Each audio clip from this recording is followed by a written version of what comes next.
Tu vas apprendre dans cette vidéo comment rédiger un objectif professionnel dans ton CV qui va impressionner les recruteurs et te décrocher encore plus d'entrevues.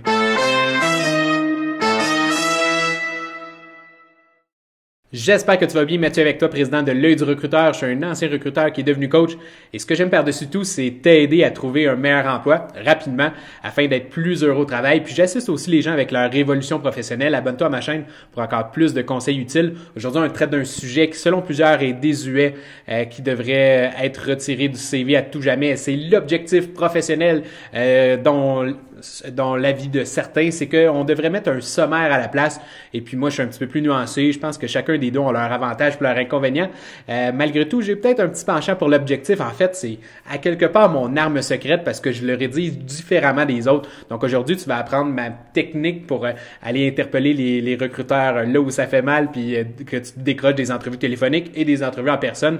Ça s'annonce peut-être pas excitant parce que c'est un CV puis c'est pas le sujet le plus intéressant au monde, mais je pense que je peux t'aider beaucoup juste en changeant cette petite phrase-là qui va apparaître au début de ton CV. Donc, sans plus tarder, on rentre dans le vif du sujet. Aujourd'hui, on ne parlera pas d'un objectif de carrière. Faire bien attention à la terminologie. Objectif de carrière, c'est du long terme. Puis nous autres, ce qu'on veut, c'est rester dans le court terme. On veut répondre à une offre d'emploi, décocher l'entrevue, that's it. Donc, objectif de carrière, effectivement, ça n'a pas sa place dans un CV.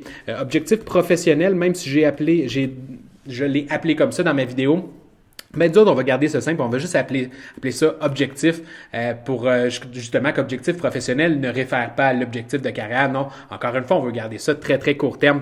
Et ce que tu vas vouloir retrouver ici, en fait, c'est leur objectif, si on veut, et non pas ton objectif. Donc, faire très attention. Je vais te donner des exemples de ce qui est un mauvais exemple d'objectif à l'instant. Tu vas comprendre un petit peu mieux, mais en quelque sorte, ce qu'on veut, c'est indiquer ce qui est leur objectif et le faire paraître comme si c'était notre objectif. Tu comprends comment la subtilité de la chose. Ça, je te dis, c'est mon arme secrète. C'est un petit peu comme un sniper. On veut tirer directement sur notre cible puis l'atteindre droit au but. On va passer dans quelques exemples, ce que la majorité des candidats vont écrire et qui n'est pas très bon parce que justement, la majorité des gens l'écrivent et ce n'est pas différenciateur du tout. C'est pour ça que le recruteur passe très rapidement dans l'objectif et souvent, il le lira pas parce qu'on y retrouve à peu près toujours la même chose. Tu vas te rendre compte qu'à peu près tous les gens ont un objectif qui est très semblable. Donc, par exemple, intégrer une entreprise qui partage mes valeurs. Déjà, ça commence sur une dose assez soporifique, là. Ça nous endort dès le début. Ou par exemple, obtenir d'excellentes opportunités d'avancement. Donc, ça réfère à ce que je te disais, c'est ton objectif, ça c'est pas leur objectif, en rien ça les intéresse aussitôt dans le processus, ils te connaissent même pas, donc puis là tu leur demandes déjà des opportunités d'avancement, quoi, tu sais, c'est même pas un poste de gestionnaire en plus, puis là tu y vas tout de suite en disant que tu veux intégrer un poste de gestion, ok, non, il y a réellement un problème là-dedans, donc il y a des gens qui vont écrire aussi développer mes compétences dans tel secteur ou parfaire mes connaissances, qui revient absolument au même, où je vais t'en écrire un qui est probablement le plus classique puis qui veut souvent jamais rien dire, c'est m'accomplir dans un emploi qui présente plusieurs défis, oh oui, attention, plusieurs défis au sein d'une organisation, on dit même pas entreprise, là, on se commettra même pas sur est-ce que c'est une OSBL ou est-ce que c'est une entreprise, non, une organisation performante. Et ensuite, on a, par exemple, intégrer un poste stimulant. Et puis là, il y a des gens qui vont aller un petit peu plus loin, ils vont nommer le poste, donc un poste stimulant en gestion de projet ou en gestion des opérations. Pour une entreprise, attention, qui respecte ses employés. Donc là, ça indique déjà dès le début quasiment une raison de départ de ton ancien employeur parce que là, c'est comme si il y avait des problèmes dans ton ancien employeur parce qu'il respectait pas ses employés. Tu vois un petit peu le genre où j'ai même vu des cas où il y a des gens qui ont des petits problèmes de stabilité dans leur carrière, qui vont dire stabiliser ma carrière. Oh, attention. Là, donc, tu vois le red flag ici. Donc, c'est une gamme de choses qu'on voit, puis tu vois, c'est toujours un petit peu du pareil au même où les gens vont parler de leur objectif et ils vont pas considérer une seule seconde quel est l'objectif de l'employeur dans tout ça qui veut te recevoir en entrevue. Déjà que de mettre un objectif comme celui-là, c'est atroce, ben il y a des gens qui vont mettre plusieurs objectifs, ils vont aller le mettre au pluriel. Voici mes objectifs de carrière, puis là, ils vont t'en mettre 2, 3 ou 4. Donc, moi, mon objectif aujourd'hui, c'est le cas de le dire, ce n'est pas de te montrer à quel point je suis bon en rédaction de CV. Si tu t'es reconnu dans l'une de ces phrases-là, puis là, tu te sens mal, ben écoute, c'est pas le but de l'exercice. Moi, je vais te montrer aujourd'hui comment le rédiger, puis c'est ce qu'on va faire à l'instant. Ça va être basé sur un exemple en gestion des opérations, mais attention, je veux t'expliquer davantage la philosophie pour que tu puisses le faire si tu es dans un autre domaine, ben, que tu saches comment analyser l'offre d'emploi et ressortir le besoin principal. Ce besoin principal-là, on a 2 indices pour le trouver. Il va y avoir souvent la récurrence de certains mots, certains termes dans les premières lignes. Les premières lignes, c'est notre 2e indice, donc l'ordonnancement. Est-ce que ces éléments-là arrivent en premier? Si oui, on a peut-être un bon indice qu'on a trouvé le besoin principal qui est dans l'offre d'emploi. Une offre d'emploi, c'est une expression d'un besoin à court terme. Mets-toi dans leur peau une seconde. Eux, ils ont peut-être quelqu'un qui est parti, ils ont un besoin qui est super pressant. Puis là, ils veulent embaucher rapidement. Puis ils veulent pas donc entendre parler de ton objectif de carrière.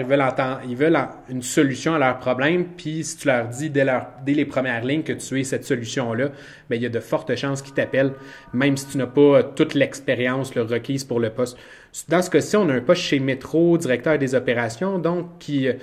Lui, dans ce cas-ci, est, oui, en opération, mais axé beaucoup sur les ventes, la rentabilité, ça revient beaucoup. Donc, tu vois encore dans les premières lignes, les ventes, on a les revenus des supermarchés, donc les normes d'opération, améliorer la gestion des supermarchés. OK, ça c'est bon, on a peut-être un résultat. Là, ils veulent améliorer la gestion, mais améliorer la gestion, pourquoi? Ben, pour assurer une rentabilité. Donc, tu vois, ça revient encore. Et puis, c'est assez simple. Ben, moi, dans l'objectif que j'ai préparé, j'ai juste été... considérer ce besoin-là. Puis j'ai fait un objectif qui dit améliorer la rentabilité de commerce. Commerce, j'ai pas réutilisé supermarché. J'utilise une approche un peu plus subtile pour qu'ils disent, ah ben ça tombe bien. Lui, il veut travailler dans peut-être le milieu de commerce de détail, mais attention, dans l'alimentaire, ah ben c'est encore mieux. Fait que peut-être même si tu n'avais pas travaillé dans l'alimentaire avant, mais que là, tu as un objectif qui exprime une direction, là où tu veux aller, ben, quelque part, ça vient rassurer le recruteur sur tes intentions. C'est un gros objectif de l'objectif professionnel dans le CV que de venir rassurer le recruteur. Donc, en assurant une saine gestion des opérations, tu vois, c'est super court. C'est quoi ça? C'est deux lignes de 12 ou 13 mots. Donc, ça ne prend pas grand-chose, on n'a pas besoin de faire plusieurs lignes. C'est relativement simple, comme tu vois. Et puis, notre deuxième que je veux te montrer, c'est un poste chez FedEx qui est en gestion des opérations, oui, mais qui est très, très différent. Lui, on parle de beaucoup d'employés en gestion de personnel, donc ça revient. Donc, relations productives avec les employés, les fonctions et les employés administratifs. Et puis, dans les premières lignes, ben là, ce n'est que de la gestion de personnel. Fait que là, on embauche, licenciement, coaching, développement des compétences, reconnaissance, récompense, évaluation de la performance, gestion, discipline. Tu vois, là, fait qu'on a un autre type de poste. Puis, un candidat, on peut très bien s'imaginer quelqu'un en gestion des opérations qui pourrait faire autant ce poste-là chez FedEx que l'autre poste dans le milieu alimentaire, qui a des compétences transférables qui peut amener à ce poste-là. Donc, ce que j'ai fait, ben, j'ai fait un autre objectif. Encore une fois, ce n'est pas pour te montrer à quel point je suis bon dans la rédaction d'objectifs, c'est juste pour te montrer comment ça se fait. Contribuer à la satisfaction des employés, les mobiliser autour de l'optimisation des processus opérationnels, un petit peu plus long cet objectif-là, et administratif d'une entreprise de messagerie et d'expédition. Tu vois, on n'a pas nommé le titre du poste, on n'a pas non plus nommé FedEx, mais là, on dit qu'on va aller travailler dans une entreprise d'expédition, tu vois. Fait que là, on vient présenter une concordance entre leurs besoins, en plus entre leur secteur d'activité. Donc, moi, dans l'objectif, j'utilise souvent le secteur d'activité pour venir faire cet appariement-là, je pense que c'est le mot. Donc, voilà, c'est aussi simple que ça. On a vu donc avec 2 offres, un autre poste en gestion des opérations pour être davantage axé sur la gestion de l'amélioration continue. Dans ce cas-ci, on a Bon, on a donc la qualité, l'intelligence d'affaires, tu vois, fait que là, on est peut-être dans une autre tangente quand même dans les opérations. Un autre poste dans ce cas-ci pourrait être donc axé sur les fournisseurs. Donc, on parle là, ici, il y a beaucoup de récurrence sur les sous-contractants, les partenaires, les fournisseurs. Donc, encore une fois, on sait peut-être sur quoi concentrer notre attention, puis ce sur quoi rédiger notre objectif. Comme tu as pu le constater, c'est génial d'avoir un objectif dans son CV. C'est tellement malléable, ça permet de s'adapter à n'importe quelle offre, n'importe quel employeur, d'influencer le recruteur par rapport à ce qu'il a le plus besoin dans le moment actuel. Donc, ça donne aussi la mouvance de la direction. Un document qui habituellement est très, très statique, très rigide. Puis, je t'enlignerais peut-être plus vers un sommaire si tu n'as pas un bon français, si tu sens que tu n'es pas capable de faire cette adaptation-là avant tes envois, parce que c'est encore pire d'avoir des fautes d'orthographe dès les premières lignes. C'est que ça va donner pratiquement une élimination automatique. Donc, je te dirais, ben vas-y vers un sommaire dans ce cas-là. Et ça ne sert à rien de m'écrire dans les commentaires sur YouTube, dire, est-ce que tu peux rédiger, me proposer un objectif? Je suis un technologue mécanique du bâtiment. La réponse est non. Premièrement, c'est un service payant. Moi, ça me prend du temps à faire ça. Donc, je t'invite à passer par le service de rédaction de CV. Je vais mettre le lien dans les commentaires, dans la description, de la vidéo YouTube.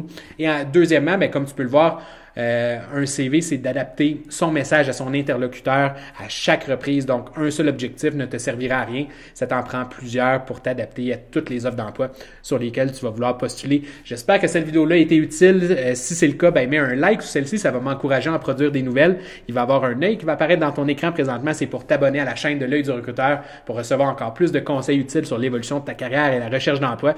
Et je pense que je vais produire une vidéo sur comment faire un bon sommaire dans le CV. Je vais la sortir dans 2 jours et quand elle va être sortie, elle va se retrouver ici. À tout de suite.